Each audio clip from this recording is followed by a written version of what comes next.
बिस्मिल्लाहिर्रहमानिर्रहीम। अस्सलाम वालेकुम दोस्तों, नई वीडियो में खुशामदीद। दोस्तों, पहले तो पाकिस्तान के गडानी साहिल पर इंतहाई खतरनाक मवाद से लदा हुआ बहरी जहाज आ पहुंचा था, लेकिन उसके बाद उसमें मौजूद खतरनाक मवाद के भरे हुए ड्रम गायब कर दिए गए। दोस्तों, ये ड्रम्स कितने बड़े पैमाने पर तबाही फैला सकते हैं और इसके क्या नुकसानात हो सकते हैं और इसके पीछे कौन से अनासर हैं, इन तमाम तफसीलात के हवाले से हम आज की वीडियो में बात करेंगे। वीडियो की तफसील में जाने से पहले आप देख रहे हैं हकीकत की दुनिया डॉक्टर अली के साथ। हमारा चैनल सब्सक्राइब करके घंटी के निशान को दबाना मत भूलिएगा। इस वीडियो को ज्यादा से ज्यादा फेसबुक, व्हाट्सएप और सोशल मीडिया पर शेयर जरूर करें। शेयर और लाइक करने के साथ साथ कमेंट बॉक्स में पाक फौज जिंदाबाद, पाकिस्तान पाइंदाबाद और पाकिस्तान के गुमनाम हीरोज को सलाम का नारा कमेंट जरूर कीजिएगा।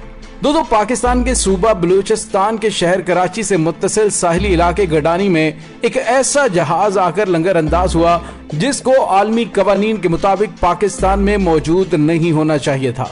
जी हाँ दोस्तों, उस बहरी जहाज में मरकरी की बड़े पैमाने पर मौजूदगी की इत्तलात मिली थी।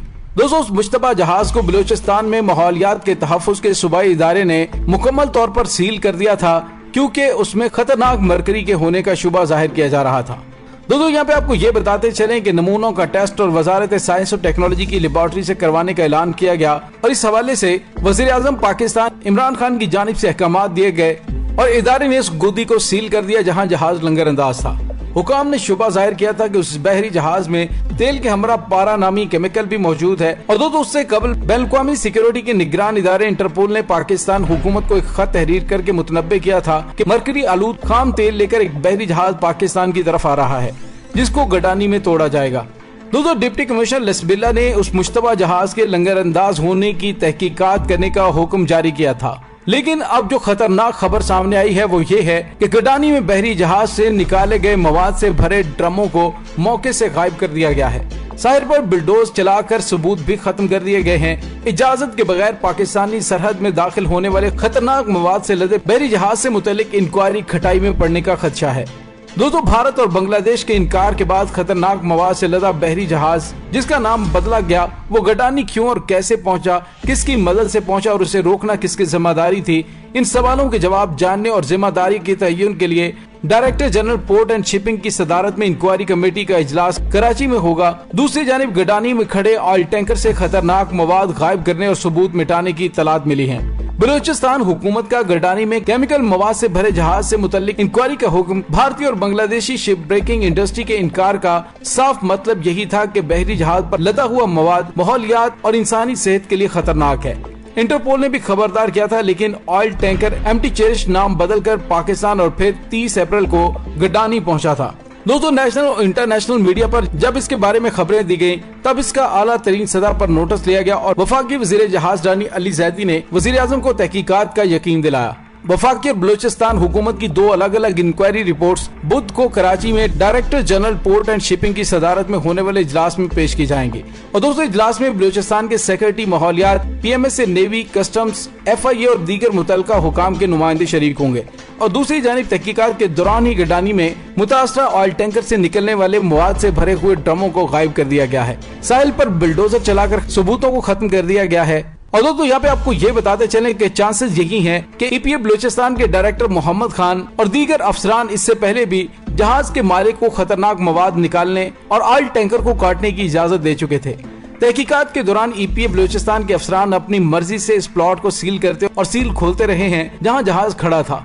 EPA के डायरेक्टर मोहम्मद खान का कहना था कि जुबानी अहकामात पर प्लॉट को सील किया, जबकि दीगर इदारों और जहाज के मालिक का कहना है उन्हें प्लॉट सील करने का कोई लेटर नहीं दिया। दिलचस्प बात यह है कि सील करने के बावजूद खतरनाक मवाद लाने वाले ऑयल टैंकर पर गार्ड तैनात नहीं किए गए और खुद इस मामले के फरीक EPA बलूचिस्तान के अफसरान और दीगर गैर मुतल्लिका अफराद ऑयल टैंकर पर आते जाते भी रहे। कानून के तहत टूटने के लिए आने वाला कोई oil tanker gas free certificate के बगैर पाकिस्तान में दाखिल नहीं हो सकता। मुतासरा ऑयल टैंकर को रोकने के अहम जिम्मेदार इदारे पाकिस्तान मैरीटाइम सिक्योरिटी के तर्जुमान से मुतासरा ऑयल टैंकर TMS चेरिश के गैस फ्री सर्टिफिकेट के बारे में पूछा गया तो तर्जुमान ने उसका जवाब देने से इनकार कर दिया। दोस्तों, आप इससे अंदाजा लगा सकते हैं कि वजीर आजम पाकिस्तान इमरान खान और उसके इर्द गिर्द मौजूद उसके वज़रा और वो तमाम अफसरान जो के अपनी जेबें भरने के लिए मुल्क को, माहौल को और इंसानी जानों को भी खतरे में डालने से बाज नहीं रहते। दोस्तों, यहाँ पे आपको ये बताते चलें कि सूबा बलूचिस्तान में गुज़िश्ता कुछ अरसे से तसलसल के साथ गडानी में काटे जाने वाले जहाजों में आग लगने से कई मजदूर जान की बाजी हार चुके हैं। उन वाकयात में मुकदमात भी दर्ज किए गए, कुछ को गिरफ्तार भी किया गया, लेकिन उसके बाद ले देकर तमाम मामला सेटल हो गए।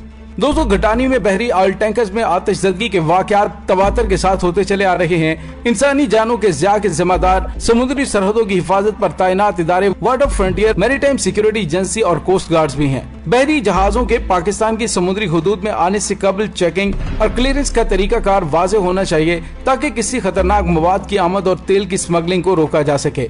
दोस्तों, यहाँ पे इस जहाज से मुतालिक आपको बताते चले, ये बहरी जहाज जो गडानी के साहिल पर मौजूद है उसे तोड़ा गया और उसमें से खतरनाक मवाद को ड्रमों में भरा गया और उसके बाद उनको गायब कर दिया गया। उसके बाद ये कितने बड़े पैमाने पर खतरा हो सकते हैं। यह दोस्तों, ये पानी में बहाने की सूरत में बड़े पैमाने पर समुद्री हयात का खात्मा कर सकता है।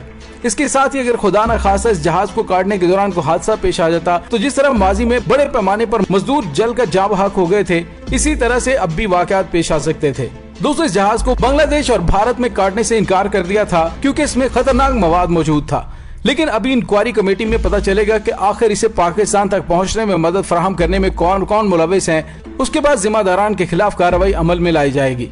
दोस्तों, बलूचिस्तान के साहिली इलाके गिडानी में 1970 से नाकारा बहरी जहाजों को लाकर उन्हें स्क्रैप में तब्दील किया जाता है। गैर सरकारी अदाद-ओ-शुमार के मुताबिक पाकिस्तान की लोहे की कुल खपत में से 25% ये सनद फराहम करती रही है और उसको खुसूसी मराद भी दी जाती हैं। इन बहरी जहाजों से लोहे और मशीनरी के अलावा लकड़ी, इलेक्ट्रॉनिक्स मसनूआत, बर्तन और शो पीस भी निकलते हैं जो कि कराची की शेरशाह मार्केट में फरोख्त किए जाते हैं।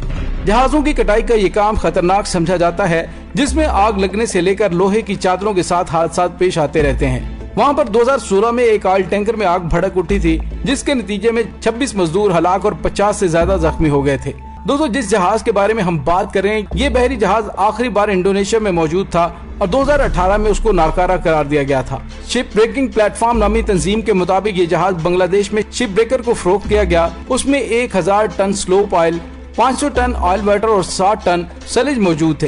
दोस्तों, फी किलो सलेज में 400 मिलीग्राम मरकरी शामिल है, जो मामूली से कहीं ज्यादा है। दोस्तों, जहाज ने सरहद पार खतरनाक मवाद लेकर सफर करके बैनुल-अक़वामी कवानीन की खिलाफ वर्जी की और शिप ब्रेकिंग से मुंसलिक तीनों मुल्कों बांग्लादेश, इंडिया और पाकिस्तान को अपील की कि वो उसको अपने मुल्क में दाखिल होने की इजाजत ना दें। लेकिन दोस्तों, पाकिस्तान में मुफाद परस्तों ने न सिर्फ उसे दाखिल होने दिया बल्कि इंसानी जानों को भी खतरे में डाला। अब देखना ये बाकी के इंक्वायरी कमेटी में क्या चीज सामने आती है और इस मवाद को गायब करने में किसका हाथ है। दोस्तों, इसके साथ ही डॉक्टर अली को इजाजत दीजिए। इंशाल्लाह बहुत जल्द मिलते हैं एक नई वीडियो में। तब तक के लिए अपना बहुत सारा ख्याल रखिएगा। पाक फौज जिंदाबाद, पाकिस्तान पाइंदाबाद, पाकिस्तान के गुमनाम हीरोज को सलाम। अल्लाह वारिस।